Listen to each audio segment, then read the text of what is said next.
When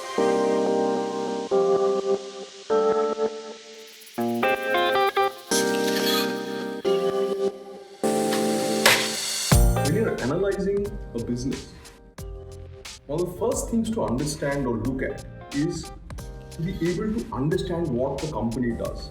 What is its product? What are its services? How does it make money? It's very important to understand how the money flows from the customer to the company, through its suppliers and the entire chain. The better you understand the company, the better you will have a grasp of the investment. So think of it like peeling an onion. So it comes in layers. The understanding comes in layers. First, you understand the strategy and the business model. Then you look at where the growth for the future is going to come from, right?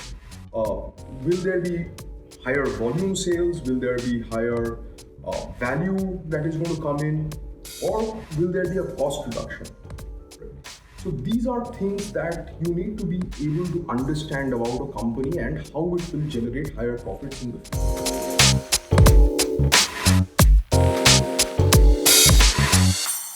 So once you understand the business, then you start looking at the competition, the industry.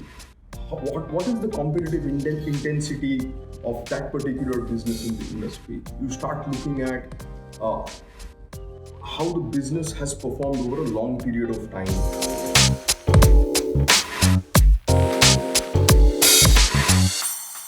Then the next thing which is very important is to look at the management quality. Now, understanding management is actually a very tricky business. So my golden rule is I start with a high level of distrust and skepticism for management. And then over a period of time, I let the trust build up within me. How do you understand the management? One, obviously, is to look at what the management has said versus what it has done over the last few years.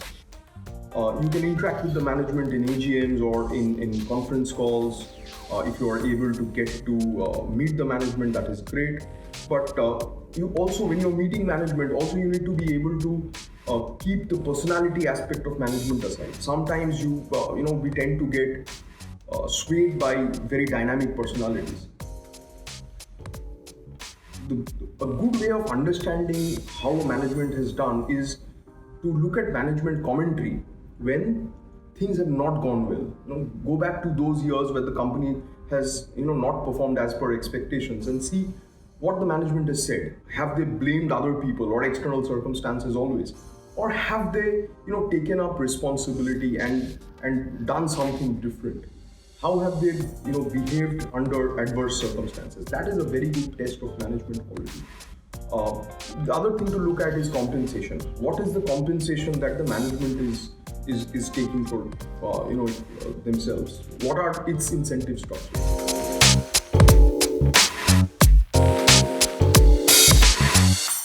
Then the next thing to look at is look at the financials, basic financials. Look at how much debt it has, what is the return on capital and things like that. And all of this actually is an analysis of the business. Don't look at financials, divorced from the quality of the business. All of this needs to be integrated. Your understanding of the business has to go in hand with the understanding of the financials. And then you look at the valuations.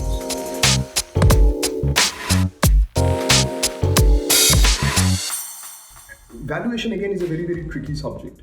It's more art than science. So one way is to look at doing a very high level DCF and play around with the parameters. See what different scenarios can bring in the future.